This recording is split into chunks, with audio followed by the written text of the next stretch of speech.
This is the city of the angels, Los Angeles, where I became part of the gang world. As we drive through my old stomping grounds in East LA, there is plenty of nostalgia connected to the familiar places I am revisiting. This little shoe repair place used to be Ford's, and it was a little like a hot dog stand. And in front of Ford's is where a guy from White Fence that was out of bounds. He was in our territory. His name was Dirty Ernie from White Fence, and they caught him in front of Ford's and they doused him with gasoline and they killed him. When you are connected to a gang, defending its criminal honor is a paramount priority. In the case of Cheyenne Cadena, a high-ranking carnal and the only Mexican Mafia member to be killed by a rival prison gang, revenge was indeed a factor. He was taken out by members of La Nuestra Familia, and word was received that one of their guys, Woodsy Reyes from Bakersfield, was heard loudly bragging from his prison cell, talking about the manner in which Shy had died. I vowed I would personally hunt this man down for his flagrant disrespect. My name is Ramon Mendoza, also known as Mundo. I am a former Mexican Mafia member who once specialized in murder, and I am here to talk to you about my life. Mundo, tell us about the murder, the double murder that you committed in Bakersfield. The murder of the Reyes brothers had its own separate story. It was the main target was named Woodsy, Danny Reyes. He was a member of the Nuestra Familia prison gang, rival gang. And when Cheyenne was murdered, during this time frame in a lockup unit, Woodsy Reyes was making statements and poking fun at Cheyenne being killed. And one of the things that he said was that when Cheyenne was killed, that before he was killed, that he was begging for his life. And Woodsy made these comments while he was incarcerated to other NF members, and then the word got back to the MA that he was making these type of comments? Yes, he made them in a lockup unit, interacting with other NF members, and as a way of throwing digs at the Mexican Mafia members. They couldn't get to him. They couldn't get to each other because they were locked on keep away. Just to reiterate, he wasn't there when they killed Cheyenne, correct? That's correct. So, okay, so he was just talking. He was just talking smack. Rumors. Yes, he was talking smack is what he was doing. Yeah. So while he was talking smack, I mean, there's certain things that you can talk about when you're talking smack, but there's certain things that are off limits. You cross the line. Yeah. And I think, when the word got back to me, I made a conscious decision. In fact, I vocalized it to some of the members that when I got out, I was going to make sure I track him down and take care of him. So when I was released, I remember getting a hold of a Mexican Mafia member's sister who lived in Bakersfield, Cyclona, Gloria Perez, who they call Cyclona. And I gave her the names of 3 individuals that I was looking to target for execution. And one of them was Woodsy Reyes. Not too long after that, about a couple weeks I think later, I checked in with her again. Remember, in those days we didn't have cell phones, so it was all, landlines. I checked in with her and she could not find the 2 of the targets, but she did find the residence, Woodsy Reyes. We used, ironically, Cheyenne Cadena's sister as a staging area to do this execution. Cheyenne's sister lived in Bakersfield, not too far from the Loma Linda residence of Woodsy Reyes. And so we used her home as a staging area, and from there, on the morning of the killing, Sailor and I, accompanied by Cyclona, went to the Loma Linda residence. And Cyclona offered her assistance because she told us that Woodsy's brother, Ronnie, who lived there with Woodsy. Was he also a gang member? He was he was selling dope with his brother, but I don't believe he was a prison gang member. So she mentioned that Ronnie, the brother of Woodsy, had the hots for her, and that she could get the door open for us. So we utilized Cyclona to get the door open. Sure enough, Ronnie answered the door, and she got in, and Sailor went in behind her, and then I got off the car and I went in the residence. And we assumed that Woodsy was home. We looked for him. He wasn't to be found. Ronnie said he had been out on a date. We proceeded to kill his brother first. He's already an eyewitness. He's an adult. We killed his brother first, and then we sat around waiting for Woodsy. When Woodsy returned, we shot him to death. Did it take hours for him to return? It took about 3 hours. You're always navigating in uncharted waters when you're in this business. I mean, there's always something unforeseen that's going to take place or can take place. We try to eliminate collateral damage. In this case, we'd never been in a situation where we kill somebody, our main target hasn't arrived yet. So what if he arrives with his mother and a carload of kids? How are we going to handle it?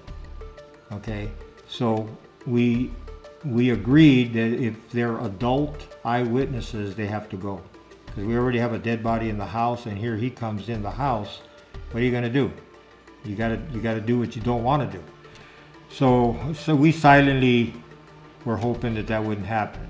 So when he arrives about 3, maybe 4 hours later, with a teenage young female, his date. We looked, Cyclona was keeping point. She saw the car drive up. We looked, we saw it. It was just him and a female. So a sigh of relief that it wasn't a whole carload of people. But now my concern is we have an innocent female. How are we going to handle that? I don't know why. I felt that I could take control of a situation, no matter what situation in that criminal life, than anybody around me. So I blurted out to Sailor, you take care of Woodsy, grab him, take care of him, do whatever you got to do to isolate him, let me handle the girl. Okay, so we heard giggling, we heard the sound of a key turning, the door opened, they walked in. As soon as the door closed, we emerged, Sailor and I. Sailor put a gun to Woodsy. Woodsy protested, said, hey, or whatever, you could see him, or hear him protesting. Sailor grabbed him by the collar and steered him at gunpoint away. The female, I had my eyes on her from the moment she walked in. The female, her eyes went straight to my gun.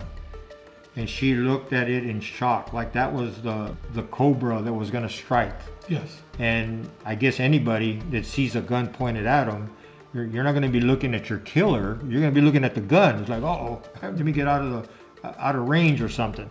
So I pounced on that opportunity, and I covered her eyes and lowered her head, almost in one motion. And then what I did is as I forcefully took her away to another room, I'm continuously telling her, don't look at my face. Don't try to look at my face. You're going to be fine. We're here for your boyfriend. And she was shivering. I sat her down in a chair. I blindfolded her first.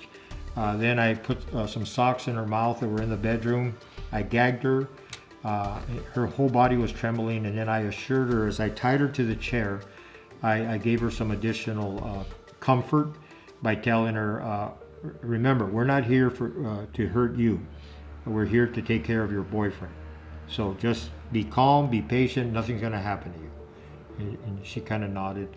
And then we left, or I left the room, went to the other room. Woodsy was there. Sailor had already did the usual questioning we would do if we going into a house to take somebody out that messes with drugs. He asked him, where are your drugs? Where's the money? Where are your guns? We figured we're going to kill him anyway. If he's got money, drugs, or guns, we'll take that with us. Okay. And he had responded in negatively. On all three? On all three. Woodsy asked, where's brother? He said, where's my brother? And I told him, don't worry, you're going to be seeing him soon. Well, his brother was already dead. So that was my smart-ass communication to him. Sailor's going like this, thumbs down. In other words, no need to talk to him anymore. Let's just do it. So I opened fire into him, and as his body was on the ground and he was dying, I barely hear his voice, very weak. He said it was fading. He said, "Don't shoot me anymore, I'm dying." And it was kind of like the Wicked Witch in the Wizard of Oz, when the witch is melting. Cyclona comes into the room and she's spitting on him, because Cyclona, the girls inherit our enemies. So they feel the same venom that we do. And so Cyclona was compelled to come in and start spitting and kicking the Plus, dying she was body. from Bakersfield, and Right. Cheyenne was from Bakersfield. Of course. So they were probably homeboys, right? Homegirls. And there's always a gang Yeah, element of to all course, this, yeah. a twist in there, whatever. Yeah. But I had walked into another room, and she's there, spacing out on Wootsy's dying body, and Sailor hands her the 38 and says, "There's one bullet left. Go ahead. Don't get all excited. Do it the right way." So he hands her the gun, and she fires a bullet into the dying body. That completed, at that time, my revenge for Cheyenne Cadena's death. That brought me satisfaction. So at the time that Woodsy is dying, just before I pull the trigger, I remember telling him, "Te manda saludos el Cheyenne." So that was my way of telling him, Cheyenne sends his regards. Which is something that I had done previously in another situation. I had foresaw the attack that the Mexican Mafia did on the Nuestra Familia, and I had carved in a door, Feliz Navidad, because they killed the NF guys on Christmas Day. Merry Christmas. Merry Christmas. And Te manda saludos el Cheyenne. Cheyenne sends his regards. So they found that afterwards, took pictures of it. And, That young lady that was supposed to be part of collateral damage, why didn't you kill her? I would have killed her if she'd have looked at me. Yeah. And I didn't want to do that So you because felt that she only looked at the gun at the time? yes, Okay. I was teased about sparing her afterwards by some of the fellas. Yeah, they accused me of being a sucker for a skirt. In other words, sucker for a woman. And I laughed at that. I said, no, nobody's butt was on the line but mine. If she'd have recognized anybody, it would have been me, not Sailor. So I would have been the one that would have suffered. So I made that decision on the spot. If I'd have thought for a second that she saw me, or if I'd have thought that she saw Sailor, then I would have taken her out. End of story. But that isn't the way I rolled. And that isn't the way the fellas rolled either. They try to isolate their targets, and they didn't want that kind of damage. We all have sisters. We all have daughters. And the ladies are the members of the gentle sex. So. Let me ask you a question. Cynthia, you since saw her in court later? Cynthia is the female that the date that was with Woodsy that I spared. Have you ever heard back from her? Is there anything you want to say to her if she might be watching this episode? No, I don't do subliminal messages, but I can tell you that Cynthia, I'm glad that I spared her. I'm glad that she was somebody's daughter, and I know Woodsy was too, and Ronnie, but Cynthia wasn't part of the crime world. So we found no glory in taking out somebody like Cynthia. And when I saw her in the preliminary hearing, she could not identify anybody. I hope she's doing well, and that she's never in a situation like that again.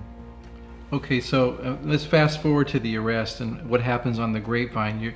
The crime has just been committed. You're fleeing this scene with, I believe it's Cyclona, right? Yes. And Sailor? Yeah. Can you tell us about that and what happened up the Grapevine? Yeah, when we were leaving the scene, the murder weapon was supposed to have been disposed of in Bakersfield, and it wasn't. I thought that it was not in the car, so it was in the car.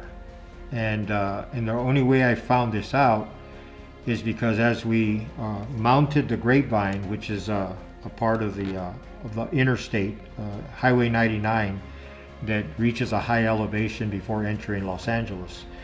And so as we're driving on the interstate, Cyclona and Sailor are talking.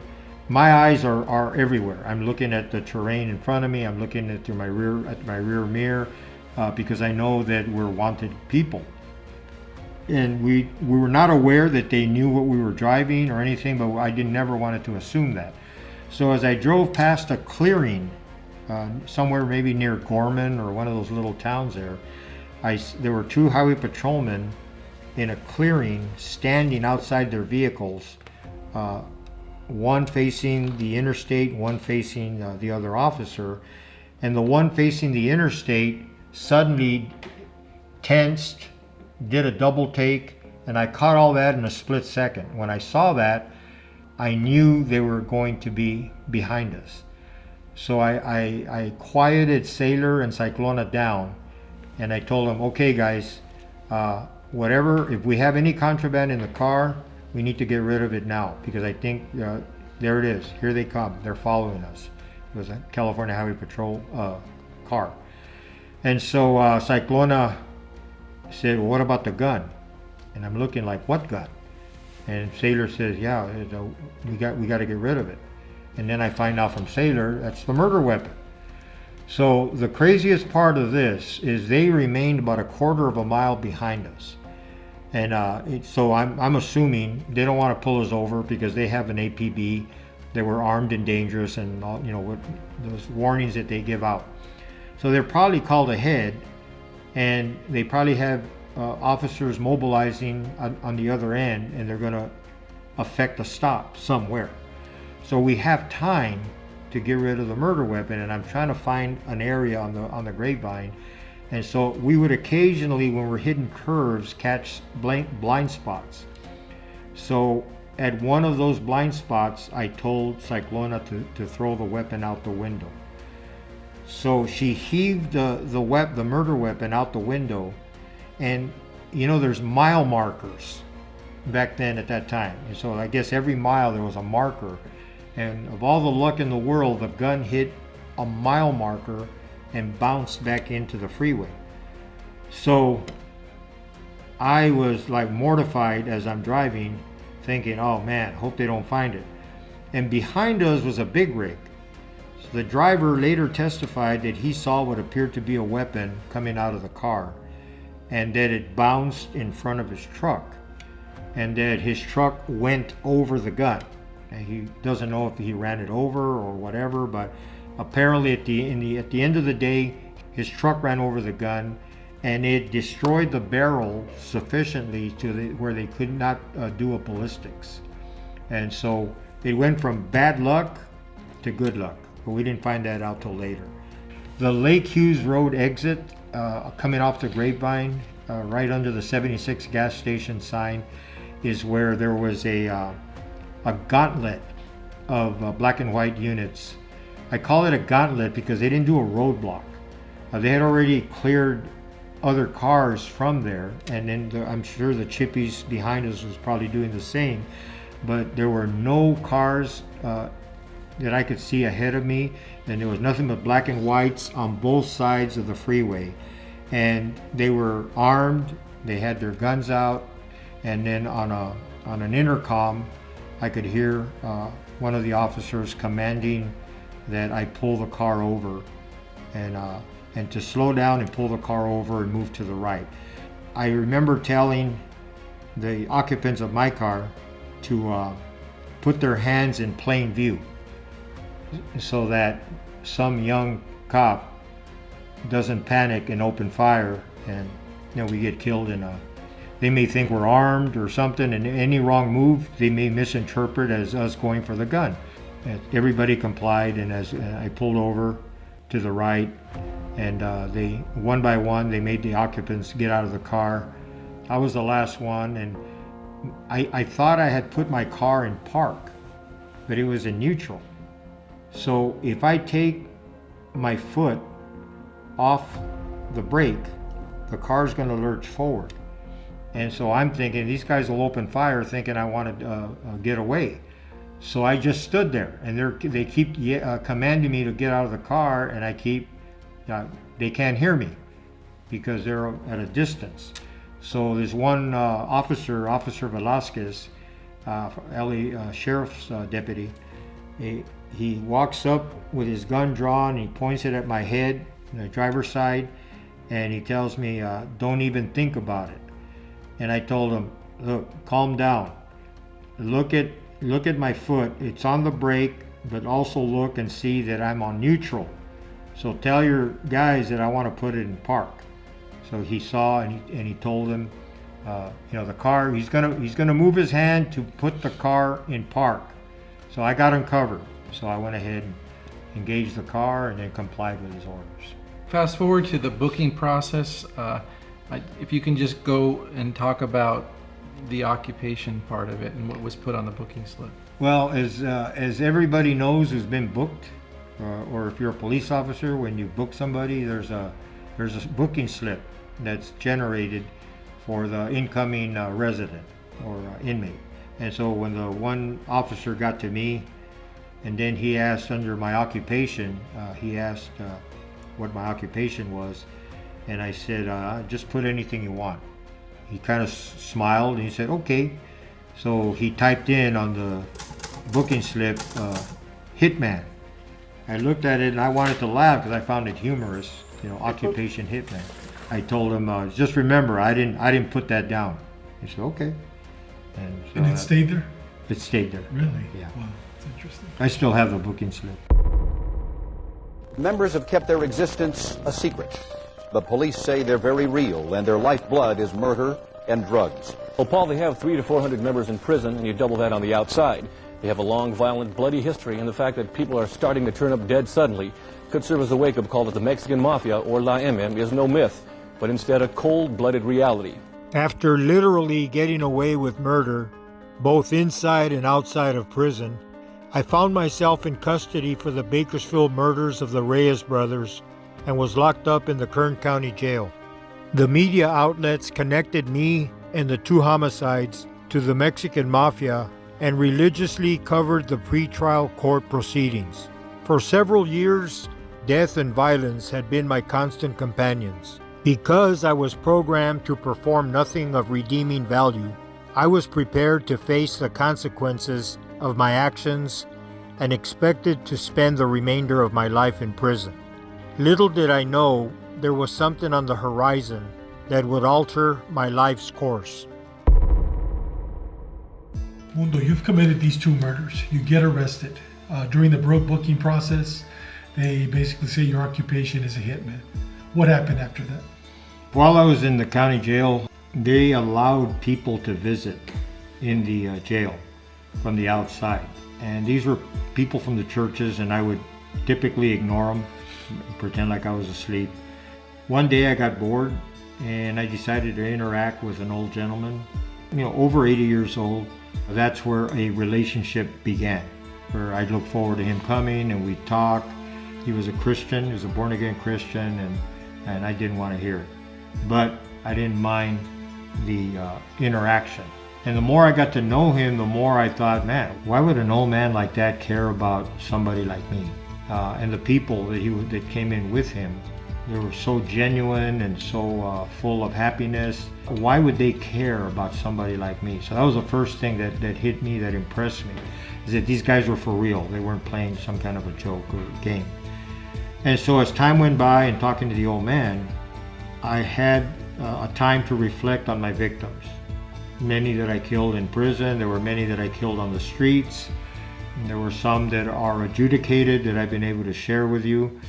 And so I started thinking about how I had disposed of these people, whether I had shot them, strangled them, or stabbed them to death.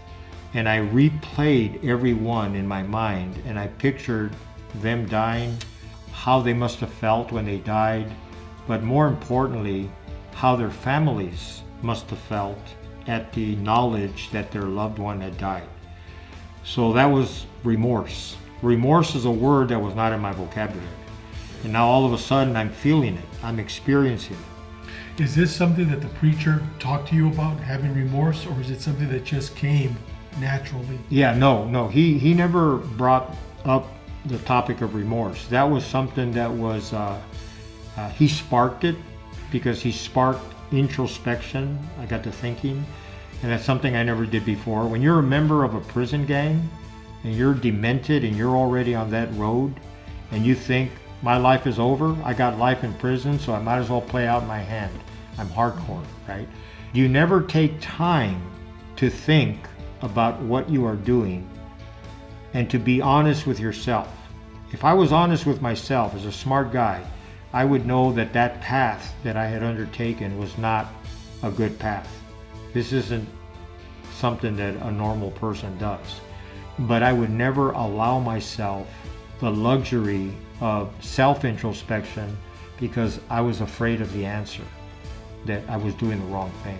We've already covered the events surrounding some of the abuse that you endured as a child at the hands of your stepfather. You were crying yourself to sleep, things like that. You mentioned that you read this tract and it was about a little boy. Can you tell us about how that spoke to you? When the Christian people would come in to visit the inmates, and I would ignore them, they would nevertheless leave information, Christian information, on the bars. And one of those was a tract, like maybe an 8-page or 10-page booklet that you open up, and it's got cartoons. And so there was this one character of a boy with big eyes, and he had a father who was very abusive and would beat him regularly. So in this one scene here, the father beats his son severely, tosses him out the house, and it starts to rain, and he's out there shivering, and he dies.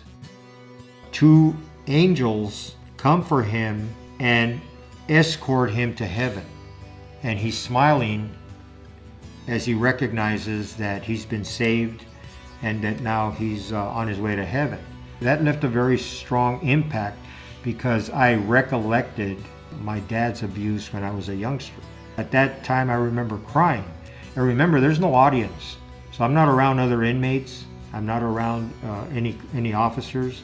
So I could freely cry without worrying about anybody seeing me. Because, there's still that macho in you that you don't want to be, sobbing and breaking down.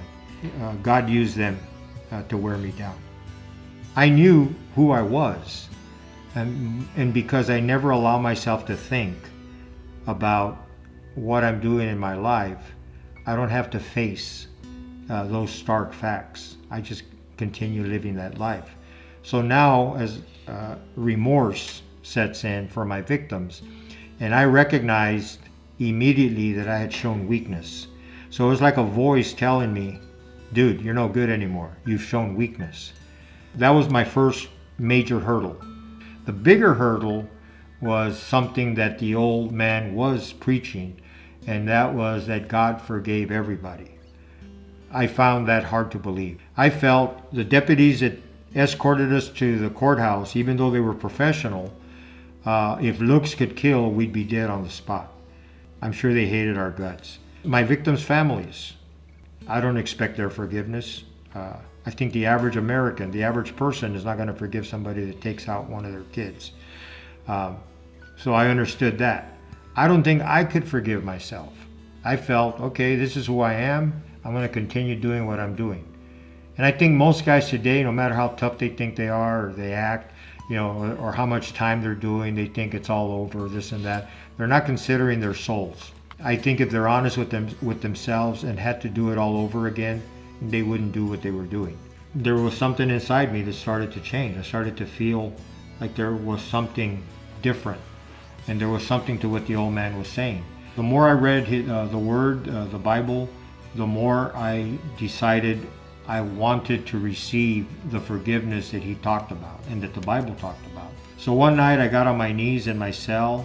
I unloaded everything that I could think of that I had done, all the murders, all the criminal stuff, all my sins. And I asked the Lord when I'm unloading, I said, if there's anything else that I forgot, I'm sorry, but I'm sure you know. And with that, I felt like something left my body, like relief, but almost something physical that exited my body. From that point forward, I knew that something different was going to happen. The assumption is that I was going to get convicted of double homicide. Possibly. I really felt strongly that we could beat the case. Some interesting dynamics took place in court. There was a delay that was caused by the DA's office. Our attorneys jumped on it, filed a petition or a motion to dismiss for lack of speedy trial. We had a sympathetic judge that dismissed both murder counts on a legal technicality. So I was so overjoyed with that. Any criminal who beats a case, especially a case that he knows he committed, is going to be ecstatic. And now I had my parole discharge was coming up in about a month and a half. Now I'm thinking, how do I make this right? How do I turn my life around and give back and atone for what I've done? Not realizing that from my Christian perspective, you don't need to do that. You've been forgiven. But somehow I couldn't grasp that there was still something more I had to do. So I made a decision that I was going to work undercover for the prison gang task force. And so I got word through my mom to my parole officer that I wanted to speak to somebody from the SSU. Some agents came to visit me, and then a relationship ensued that would put me on the streets for a 14-month period in which I worked undercover with the prison gang task force. My transformation to Christianity was the real deal, and not just another jailhouse conversion. My heart's change was only known to my family and the church people. The fellas knew nothing about this, and neither did the task force. I told them I was tired of killing, couldn't bring back anyone from the dead, and wanted to help put away the men who were doing the things I once specialized in, mainly taking out people. Sort of an atonement for my evil deeds, I believe is what I said. Because of my standing and performance as a made member, I would enjoy the deep cover anonymity necessary to avoid suspicion, which would make me a successful undercover operative. I was proficient at cheating, lying, and all the extreme criminal characteristics that came naturally. With the exception of Sailor Boy, my homeboy, close friend, and true carnal, my mission was to take down as many as I could without being detected. Returning to La M as an undercover operative would prove to be successful, but navigating in those shark-infested waters would also reduce me to the old mundo.